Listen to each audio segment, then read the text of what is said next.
إن الحمد لله نحمده ونستعينه ونستغفره ونؤمن به ونتوكل عليه ونعوذ بالله من شرور أنفسنا ومن سيئات أعمالنا من يهده الله فلا مضل له ومن يضلله فلا هادي له أشهد أن لا إله إلا الله وحده لا شريك له وأشهد أن محمدًا عبده ورسوله اللهم صل على محمد وعلى آل محمد وبارك وسلم عليه أما بعد فإن خير الحديث كتاب الله وخير الهدي هدي محمد صلى الله عليه وسلم وشر الأمور محدثاتها وكل محدثة بدعة وكل بدعة ضلالة وكل ضلالة في النار. أعوذ بالله السميع العليم من الشيطان الرجيم. بسم الله الرحمن الرحيم. إن عدة الشهور عند الله 12 شهرا في كتاب الله يوم خلق السماوات والأرض منها 4 حرم ذلك الدين القيم فلا تظلموا فيهن أنفسكم وقاتلوا المشركين كافة كما يقاتلونكم كافة واعلموا أن الله مع المتقين.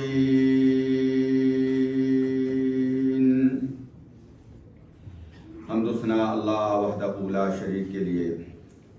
درود و سلام امام الانبیاء سید الاولین والآخرین میرے اور آپ کے آقا و مولا حضرت محمد الرسول اللہ صلی اللہ علیہ وسلم کی ذات بابرکات کے لیے.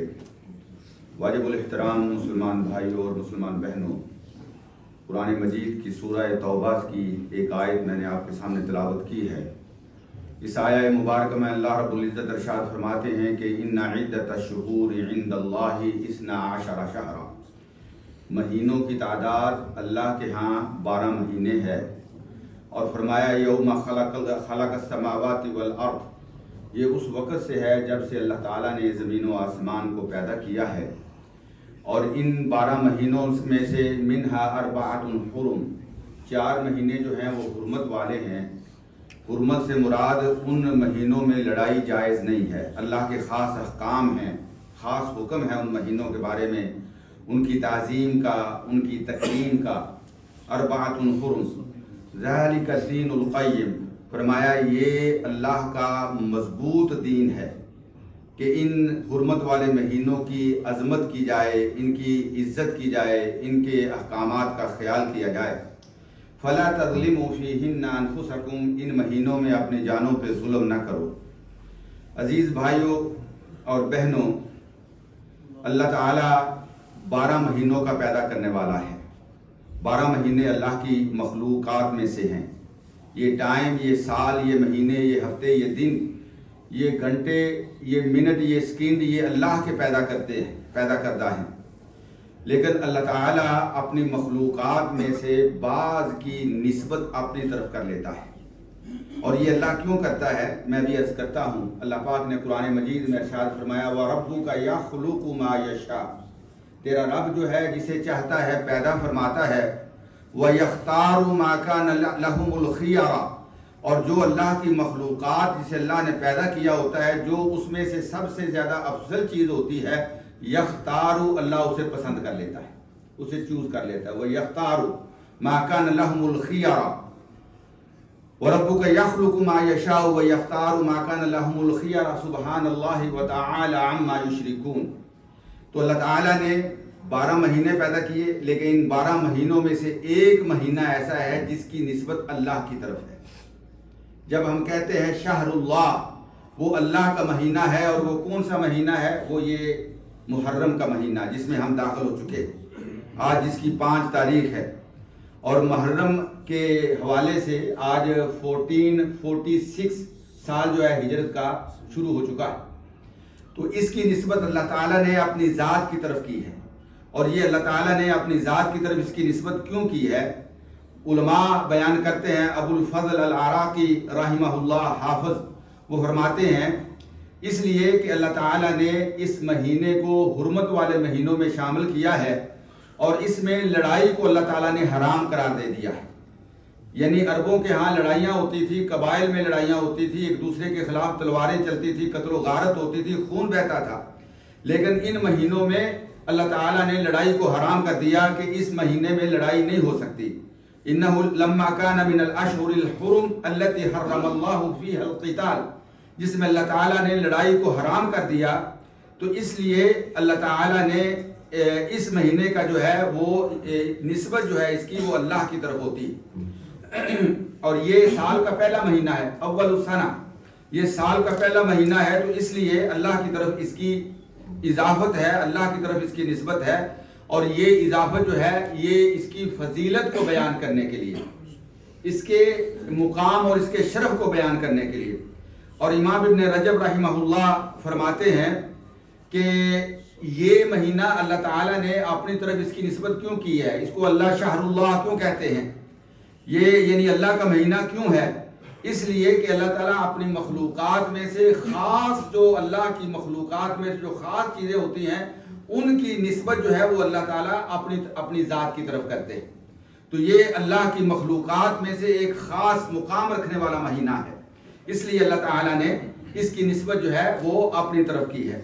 نبی اکرم صلی اللہ علیہ وسلم نے ارشاد فرمایا، حضرت ابو ہریرہ رضی اللہ تعالیٰ عنہ بیان فرماتے ہیں، اللہ کے نبی صلی اللہ علیہ وسلم نے ارشاد فرمایا کہ افضل الصیام بعد رمضان فی شہر اللہ الحرام یا فی شہر اللہ المحرم، کہ اللہ رمضان کے بعد اللہ کے لیے جو روزے رکھے جاتے ہیں سب سے بہترین نفلی روزہ وہ ہوتا ہے جو محرم کے مہینے میں رکھا جاتا ہے، نبی اکرم صلی اللہ علیہ وسلم نے ارشاد فرمایا۔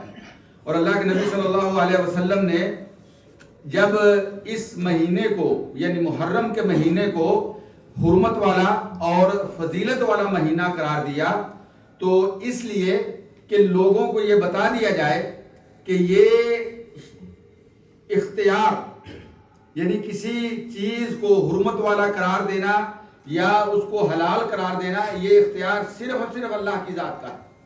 یا ایھا الذین آمنوا لا تحلوا شعائر اللہ ولا الشہر الحرام، اے ایمان والو جو شعائر اللہ ہے جن کو اللہ نے مقدس قرار دیا ہے ان کو حلال نہ کرو، لا تحلوا شعائر اللہ، ان کی حرمت کا خیال کرو، ولا الشہر الحرام، اور جو حرمت والے مہینے ہیں ان کو اپنے لیے حلال نہ قرار دو، یہ تمہارا اختیار نہیں، یہ اللہ کا اختیار ہے۔ اور مشرکین مکہ جو تھے وہ کیا کرتے تھے، یہ شروع سے محرم جو ہے یہ حدیث میں آتا ہے، اللہ کے نبی صلی اللہ علیہ وسلم نے ارشاد فرمایا، نبی اکرم صلی اللہ علیہ وسلم نے، حضرت ابو بکرہ رضی اللہ تعالیٰ عنہ اس روایت کے راوی ہیں کہ اللہ کے پیغمبر نے فرمایا کہ ان الزمان قد استدار کہیئت یوم خلق اللہ السماوات والارض، جب سے اللہ نے زمین و آسمان کو پیدا کیا ہے اللہ تعالیٰ نے اس کا جو سرکل بنایا ہے وہ 12 مہینوں کے اوپر ہے، سال کا سرکل جو ہے وہ 12 مہینوں کے اوپر ہے، اور فرمایا ان 12 مہینوں میں سے منہا اربعۃ حرم، 4 مہینے جو ہیں وہ حرمت والے ہیں، وہ حرمت والے ہیں، ثلاث متوالیات، اور فرمایا 3 مہینے جو ہیں وہ یکے بعد دیگرے یعنی کنٹینیوسلی آتے ہیں، اور وہ کون سے مہینے ہیں، ذوالقعدہ، ذوالحجہ اور محرم، یعنی ذوالقعدہ کے بعد ذوالحجہ کا مہینہ آتا ہے، پھر اس کے بعد محرم کا، یہ 3 مہینے لگاتار ہیں، اور ایک مہینہ جو ہے وہ ہے رجب کا، رجب کا مہینہ جو جمادی الثانی اور شعبان کے درمیان آتا ہے، اس کو بھی حرمت والا مہینہ قرار دیا گیا ہے۔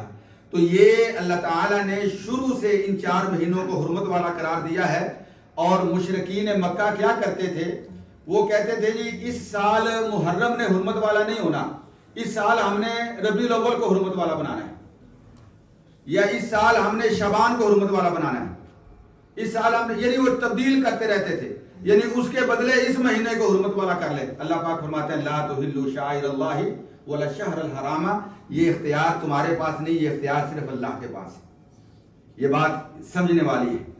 اس کے بعد اس مہینے کے حوالے سے جو میں عرض کرنا چاہتا ہوں وہ یہ ہے کہ اللہ رب العزت نے اس مہینے میں کئی خصوصیات رکھی ہیں، کئی خصوصیات اس مہینے میں رکھی ہیں۔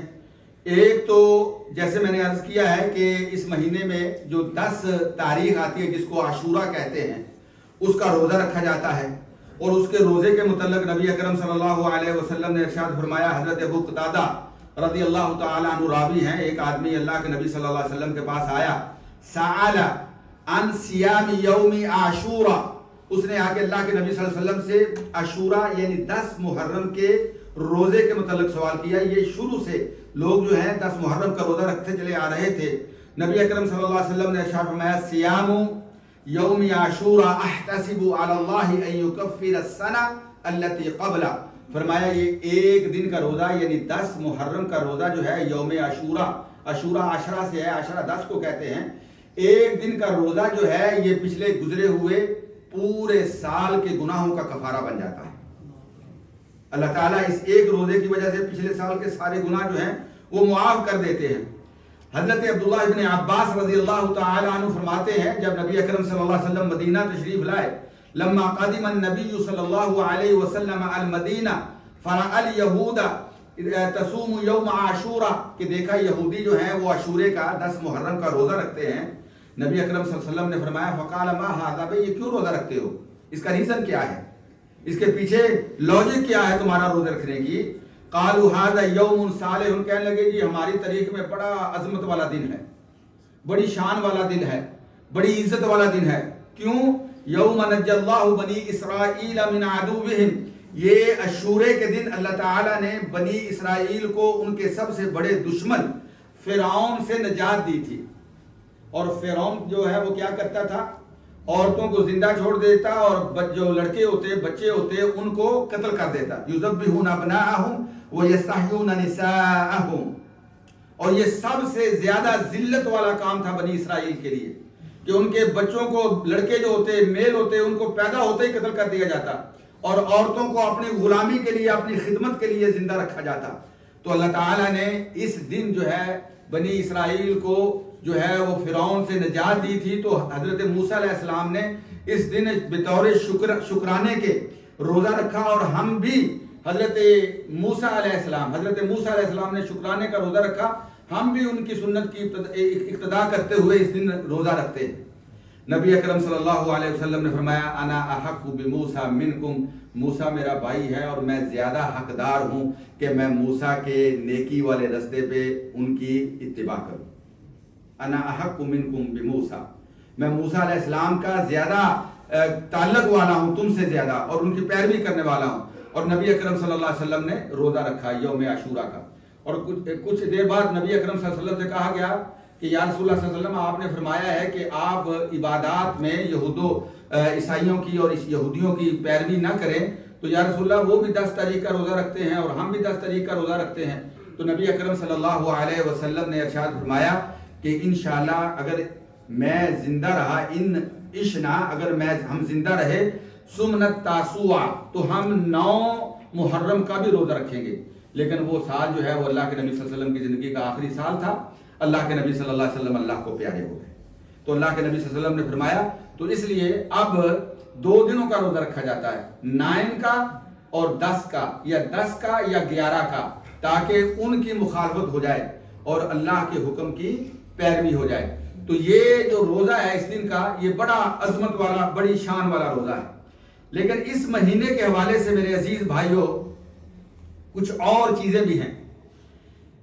سن 61 ہجری کے اندر، یعنی 61 ہجری کے اندر، سن 61 میں ہجری سال میں، یعنی محرم کے مہینے کے اندر، محرم کی 10 تاریخ کو کربلا کے اندر، عراق کے اندر ایک بہت بڑا حادثہ رونما ہوا، اور جس میں اللہ تعالیٰ نے دین اسلام کے اندر سب سے بڑا اعزاز جو ہے وہ شہادت کی موت کا اعزاز ہے۔ اور یہ اعزاز جو ہے حضرت علی رضی اللہ تعالی عنہ کے بیٹے، نبی اکرم صلی اللہ علیہ وسلم کے نواسے، جنت کے سردار حضرت حسین ابن علی ابن ابی طالب رضی اللہ تعالی عنہم اجمعین کو یہ شرف عطا کیا کہ ان کو انتہائی ظالمانہ طریقے کے ساتھ کربلا کے میدان کے اندر شہید کر دیا گیا۔ اللہ اکبر. اور یہ واقعہ کب ہوا؟ 61 ہجری کے اندر، 61 ہجری کے اندر کربلا کے اندر عراق کی سرزمین میں. اور میرے عزیز بھائیو، اس وقت حضرت حسین رضی اللہ تعالی عنہ کی جو عمر تھی وہ 58 ایئر تھی. آج جو ہے وہ بیان کیا جاتا ہے جب یہ واقعہ، تو حضرت حسین رضی اللہ تعالی عنہ کے بارے میں جب گفتگو کی جاتی ہے تو ان کو بالکل جو ہے وہ جوان بنا کے پیش کیا جاتا ہے. نہیں، اس وقت ان کی عمر جو ہے وہ 58 ایئر تھی. اللہ اکبر. تو اللہ تعالیٰ نے ان کو یہ شرف بخشا، یہ شہادت بخشی. تو میرے عزیز بھائیو، امام ابن تیمیہ رحمۃ اللہ تعالی علیہ نے بڑی خوبصورت ایک بات کی ہے، میں آپ کے سامنے رکھنا چاہتا ہوں. اور انہوں نے خلاصہ بیان کر دیا ہے اسلامی تاریخ کا. وہ فرماتے ہیں کہ اسلامی تاریخ کے اندر سب سے زیادہ دردناک، المناک، مسلمانوں کے لیے اذیت ناک جو ایک گھڑی آتی ہے، وہ گھڑی ہے حضرت حسین رضی اللہ تعالی عنہ کی شہادت کی گھڑی، جب ان کو انتہائی ظالمانہ طریقے کے ساتھ شہید کر دیا گیا. اور ہر مسلمان جو اپنے آپ کو اللہ کے نبی کا امتی کہتا ہے اور مسلمان ہونے کا دعویٰ کرتا ہے، وہ اس غم کو یوں ہی محسوس کرتا ہے جیسے اس کا انتہائی کوئی عزیز قریب ترین رشتہ دار اس دنیا سے اس کا ساتھ چھوڑ کے چلا جائے. اس دکھ کو، اس تکلیف کو، اس کی فیلنگ بالکل ایسے ہی ہوتی ہے کہ یہ بہت بڑا غمناک واقعہ گزرا ہے اسلامی تاریخ میں. لیکن امام ابن تیمیہ فرماتے ہیں اس سے پہلے ایک اور واقعہ بھی گزرا ہے اسلامی تاریخ کے اندر انتہائی غمناک. وہ حضرت عثمان رضی اللہ تعالیٰ عنہ کی شہادت کا ہے. کہتے ہیں کہ یہ دو شہادتیں جو ہیں اسلامی تاریخ کے اندر، حضرت امام حسین کی اور حضرت امیر المومنین عثمان ابن عفان رضی اللہ تعالیٰ عنہما اجمعین کی، یہ انتہائی کربناک اور اذیتناک اور دردناک شہادتیں ہیں. ہر مسلمان اس درد کو محسوس کرتا ہے. اور ان دونوں کا ان کی دونوں کی شہادت اور ان دونوں کا قتل جو ہے وہ اللہ کی مخلوقات میں سے جو سب سے بدترین انسان تھے، اللہ کی مخلوقات میں جو سب سے بدترین انسان تھے، ان کے ہاتھوں ہوا. حضرت عثمان کو شہید کرنے والے بھی اس کائنات کے بدترین انسان تھے، اور حضرت حسین رضی اللہ تعالیٰ عنہ کو بھی شہید کرنے والے اس کائنات کے بدترین انسان تھے. بدترین مخلوق کے ہاتھوں ان کو شہادت نصیب ہوئی. اللہ اکبر. اور میرے عزیز بھائیو، امام ابن تیمیہ رحمۃ اللہ تعالی علیہ نے پھر کہا ہے کہ اس محرم کے اور خاص طور پہ یہ یوم عاشوراء یعنی کربلا کے حوالے سے ہماری امت جو ہے وہ دو گروہوں میں تقسیم ہو گئی ہے. امت جو ہے وَلَقَدْ ضَلَّ فِي يَوْمِ عَاشُورَا فِرْقَتَانِ، دو گروہ جو ہیں وہ گمراہ ہوئے ہیں، گمراہی کا شکار ہوئے ہیں، جو اپنے آپ کو مسلمان کہتے ہیں. ایک گروہ جو ہے وہ ہے رافضہ کا، روافض کا، اور وہ اس 10 محرم کو اس کو انہوں نے یوم ماتم بنایا ہوا ہے. اس دن کو وہ کیا کرتے ہیں، اپنے آپ کو پیٹتے ہیں، کپڑے پھاڑتے ہیں، خنجروں اور یعنی اپنے آپ کو اذیت کے اندر مبتلا کرتے ہیں. انہوں نے اپنے آپ کو اپنا گریبان پھاڑنے، چہرے کے اوپر تھپڑ مارنے، اپنے آپ ماتم کرنا، اور یہ وہ سارے کا سارا جو ہے یہ کیوں کرتے ہیں؟ حضرت حسین رضی اللہ تعالی عنہ کی محبت میں، کہ یہ جی ہم حضرت حسین رضی اللہ تعالی عنہ کے کا ماتم کرتے ہیں، ان کے غم میں ہم شرکت کرتے ہیں. امام ابن تیمیہ رحمۃ اللہ تعالی علیہ فرماتے ہیں کہ یہ ان کی محبت کے دعوے کے ساتھ کیا جاتا ہے، لیکن اس میں امام حضرت حسین رضی اللہ تعالی عنہ کی محبت کا ذرہ برابر بھی جو ہے اس میں جو ہے وہ چیز شامل نہیں ہے. اس لیے کہ جو لوگ حضرت حسین رضی اللہ تعالی عنہ کو دعوت دینے والے تھے، بلانے والے تھے کہ آئیں ہمارے پاس آئیں، ہم آپ کا لشکر ہیں، آپ کا جو ہے آپ کی آرمی ہے، ہم آپ کے ساتھ جو ہے وہ جہاد کریں گے، آپ کے ساتھ مل کے لڑائی لڑیں گے، وہی لوگ جو ہے وہ حضرت حسین رضی اللہ تعالی عنہ کی شہادت کا سبب بنے. اور دوسرے لوگ اس وقت کی جو حکومت تھی وہ بھی اس میں شریک تھی. بہرحال حضرت حسین رضی اللہ تعالیٰ عنہ کے حوالے سے ایک گروہ جو ہے وہ رافضہ کا ہے جو گمراہی کا شکار ہو گیا، حالانکہ اللہ کے نبی صلی اللہ علیہ وسلم نے ان چیزوں سے منع کیا ہے۔ اللہ کے نبی صلی اللہ علیہ وسلم نے فرمایا یہ جاہلیت کے زمانے کی چیزیں ہیں، اسلامی تاریخ کا اگر ہم مطالعہ کریں تو اسلامی تاریخ میں کون سا دن ایسا ہے جس میں ایسی جو ہے وہ شہادتیں ہمارے سامنے نہ ہوں۔ اسلامی پوری تاریخ جو ہے، اور خاص طور پہ ہجرت کے بعد جب نبی اکرم صلی اللہ علیہ وسلم مدینے میں تشریف لے گئے تو آپ نے 82 یا 83 کے قریب جو ہے وہ لڑائیاں لڑی۔ کوئی ایک دن آپ بتا دیں کہ جس میں مسلمانوں نے اسلام کے دفاع کے لیے، اسلام کے تبلیغ کے لیے، اسلام کا نام بلند کرنے کے لیے اپنے خون کے نذرانے نہ پیش کیے ہو۔ پوری تاریخ ہماری ان جو ہے وہ بھری ہوئی ہے ان مثالوں سے۔ ایک تو یہ ہے، شیخ الاسلام ابن تیمیہ فرماتے ہیں وَسَارَ الشَّيْطَانُ بِسَبَبِ قَتْلِ الْحُسَيْنِ، کہ امام ابن تیمیہ فرماتے ہیں کہ حضرت حسین رضی اللہ تعالیٰ عنہ کے قتل کی وجہ سے، آپ کی شہادت کی وجہ سے شیطان نے لوگوں کو دو گروہوں میں تقسیم کر دیا۔ دو گروہ جو ہیں، ایک گروہ جو ہے وہ بدعت الحزن والنوح یوم عاشورہ، وہ ماتم کرنا، رونا پیٹنا، اپنے آپ کو کاٹنا، اپنے آپ کو تکلیف دینا، اس بدعت کے اندر وہ شامل ہو گئے۔ اور اس میں وہ کیا کرتے ہیں؟ اس میں وہ یہ کرتے ہیں کہ ان لوگوں کو بھی شامل کرتے ہیں، ان لوگوں کو بھی شامل کرتے ہیں سلف صالحین میں جن کا ذرہ برابر بھی اس میں کوئی قصور نہیں تھا۔ یعنی حضرت حسین رضی اللہ تعالیٰ عنہ کے جو قاتل ہیں وہ تو جیسے امام فرماتے ہیں کہ وہ لعنتی ہیں اور مخلوق میں بدترین انسان ہیں، ان میں کوئی شک والی بات نہیں ہے، لیکن اس میں حضرت ابو بکر رضی اللہ تعالیٰ عنہ کو گالیاں دینا، اس میں حضرت عمر کو گالیاں دینا، حضرت عثمان کو گالیاں دینا، دیگر صحابہ کو برا بھلا کہنا، ازواج مطہرات کو برا بھلا کہنا، رسول اللہ صلی اللہ علیہ وسلم کے صحابہ کے بارے میں زبان درازی کرنا، یہ کہاں سے آ گیا؟ ان کو اس گناہ میں کیوں شریک کرتے ہیں؟ جبکہ وہ تو اس سے پہلے 61 ہجری میں یہ واقعہ ہوا ہے، وہ تو اس سے پہلے گزر چکے ہیں، اور ان کا اس میں کیا قصور ہے؟ یہ ان کو شامل کرتے ہیں۔ اللہ اکبر۔ اور دوسرا گروہ جو ہے جس کو شیطان نے گمراہ کیا وہ ہے ناصبہ کا۔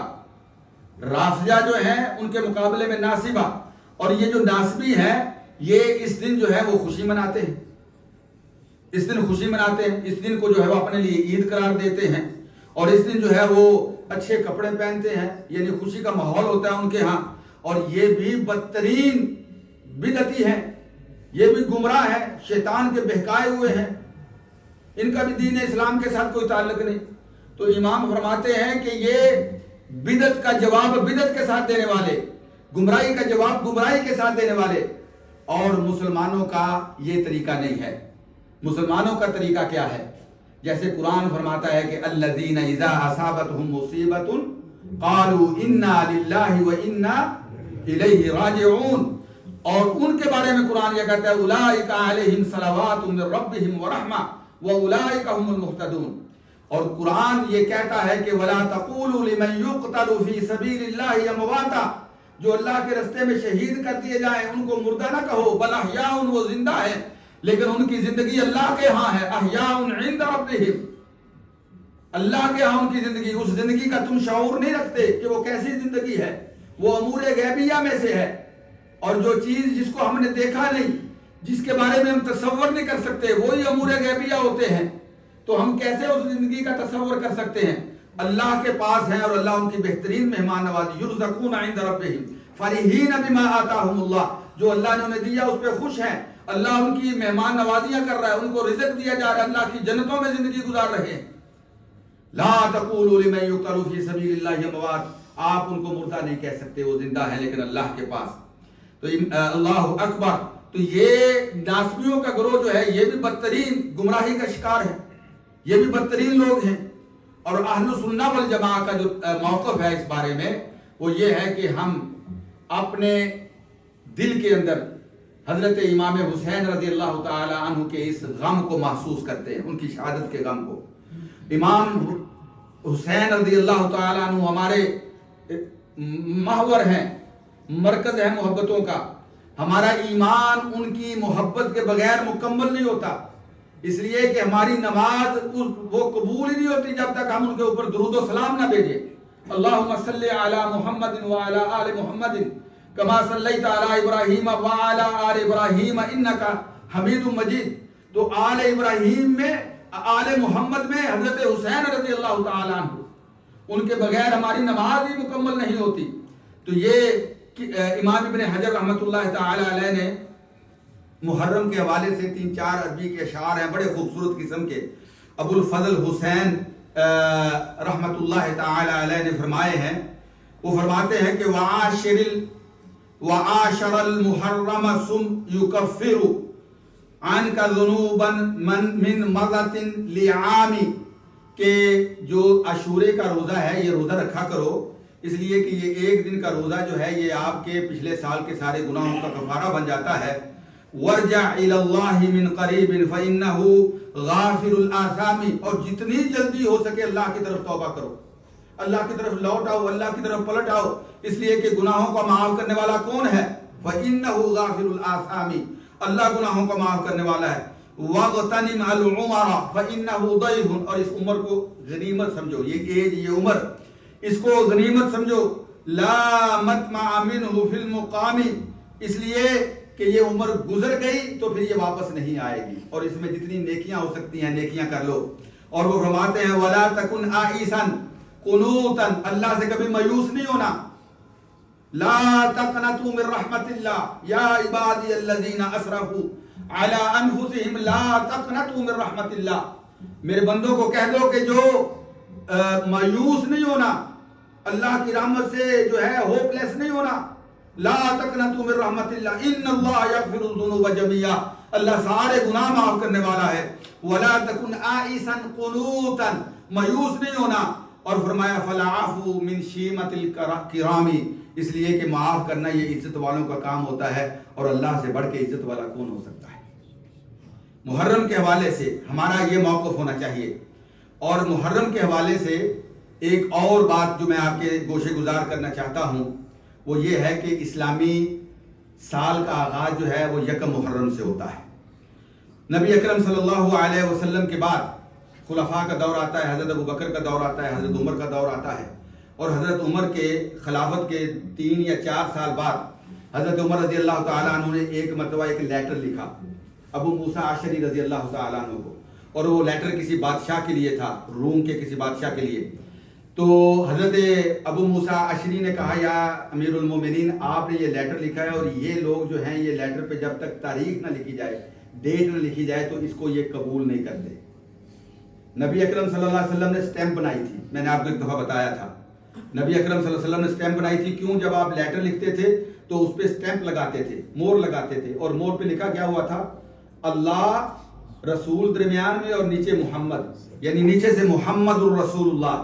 اور آج بھی ان خطوط کی، ان لیٹرز کی کاپیاں موجود ہیں، ترکی کے اندر موجود ہے. تو اس میں وہ مہر لگی ہوئی ہے. تو اللہ کے نبی نے مہر بنائی تھی، اور حضرت عمر کو جب کہا گیا کہ آپ لیٹر پہ ڈیٹ لکھا کریں تو حضرت عمر رضی اللہ تعالی عنہ نے پھر مشورہ کیا کہ کیسے تاریخ کا آغاز کیا جائے. کچھ لوگ کہنے لگے کہ رومیوں کے ہاں 1 سال چل رہا ہے، تاریخ چل رہی ہے، اسی کو اپنا لیا جائے. آپ نے فرمایا نہیں، یہ نہیں ہو سکتا. صحابہ سے مشورہ کیا، اور کسی نے آپ کو مشورہ دیا کہ ایسے کرتے ہیں کہ نبی اکرم صلی اللہ علیہ وسلم کی ولادت کو بیس بنا لیا جائے، جب اللہ کے نبی صلی اللہ علیہ وسلم پیدا ہوئے تھے. اس کو بھی جو ہے وہ نئی صحابہ نے اختیار کیا. پھر اس کے بعد نبی اکرم صلی اللہ علیہ وسلم کو جب اللہ تعالیٰ نے نبی بنا کے مبعوث فرمایا، جب آپ نے اعلان کیا کہ ایھا الناس قولوا لا الہ الا اللہ، اس کو بیس بنا لیا جائے. اور ایک مشورہ یہ آیا کہ نبی اکرم صلی اللہ علیہ وسلم کی ہجرت کو بیس بنایا جائے. اور حضرت عمر رضی اللہ تعالی عنہ کہنے لگے کہ یہ بات زیادہ اچھی لگتی ہے، کیونکہ جب اللہ کے نبی صلی اللہ علیہ وسلم نے ہجرت کی، مکہ سے مدینہ میں تشریف لائے، پھر اللہ تعالیٰ نے حق کو باطل میں فرق کر دیا. حق غالب آ گیا، باطل مغلوب ہو گیا. پھر اس کے بعد اسلامی جو ہے حکومت قائم ہو گئی مدینہ میں آ کے، اور یہاں سے آغاز ہوا. تو انہوں نے کہا اس کو بیس بناتے ہیں، اور اسی نبی اکرم صلی اللہ علیہ وسلم کی ہجرت کو بیس بنایا گیا. اور پھر یہ مسئلہ آیا کہ مہینہ کس سے آغاز کیا جائے. یہ کہا گیا کہ رمضان کو بنیاد بنا لیا جائے، اس میں قرآن نازل ہوا ہے.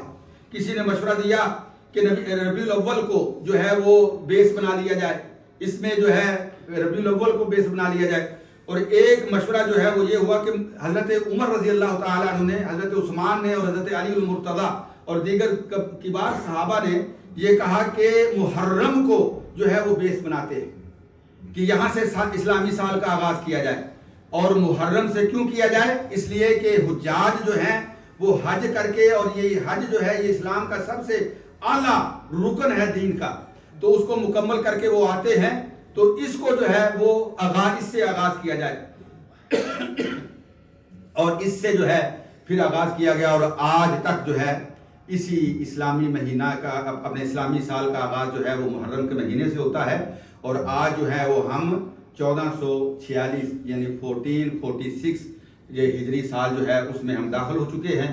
اور یہ محرم کے حوالے سے جو ہے چند گزارشات تھی آپ کے علم کے لیے، اور اس میں سب سے جو بڑی بات یہ ہے وہ یہ ہے کہ ہمارے لیے دعوت یہ ہے کہ ہم اس طریقے پہ چلیں جو سلف صالحین کا طریقہ تھا، جو نبی اکرم صلی اللہ علیہ وسلم کا طریقہ تھا۔ جو آج لوگوں نے چیزیں بنا لی ہیں، جو آج لوگوں نے چیزیں گھڑ لی ہیں، جس کو دین بنا دیا گیا ہے، یہ دین نہیں ہے۔ دین وہی ہے جو اللہ کے نبی صلی اللہ علیہ وسلم دے کے گئے ہیں۔ دین وہی ہے جس پہ اللہ تعالیٰ نے مہر لگائی، الیوم اکملت لکم دینکم واتممت علیکم نعمتی۔ دین وہی ہے جو صحابہ کرام نے نبی صلی اللہ علیہ وسلم سے لے کر ہم تک پہنچایا۔ دین وہی ہے جو آج اللہ کے قرآن کی شکل میں موجود ہے، جو اللہ کے نبی صلی اللہ علیہ وسلم کی احادیث کی شکل میں موجود ہے، آپ کی سنتوں کی شکل میں موجود ہے، صحابہ کے عمل کی شکل میں موجود ہے۔ دین وہی ہے۔ اور آج جو اس حوالے سے چیزیں پیدا کر لی گئی ہیں یا بنائی جا رہی ہیں، یا ہر سال نئی چیزیں لوگوں کے سامنے آتی ہیں، مسلمان اس کو اختیار کر رہے ہیں، اس کا دین کے ساتھ کوئی تعلق نہیں ہے۔ اللہ تعالیٰ ہمیں عمل کی توفیق عطا فرمائے۔ اقول قولی ھذا استغفر اللہ لی ولکم ولسائر المسلمین۔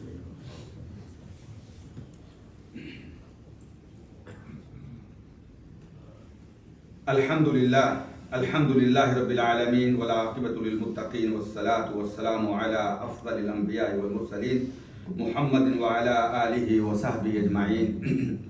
ان اللہ وملائکتہ یصلون علی النبی یا ایھا الذین آمنوا صلوا علیہ وسلموا تسلیما۔ اللہم صل علی محمد وعلی آل محمد وبارک وسلم علیہ۔ عزیز بھائیو، آج جیسا کہ اعلان کیا گیا تھا واٹس ایپ گروپ کے اندر کہ آج ہمارے پاس مہمان آئے ہیں مسجد عمر بن خطاب رضی اللہ تعالی عنہ کے ساتھی۔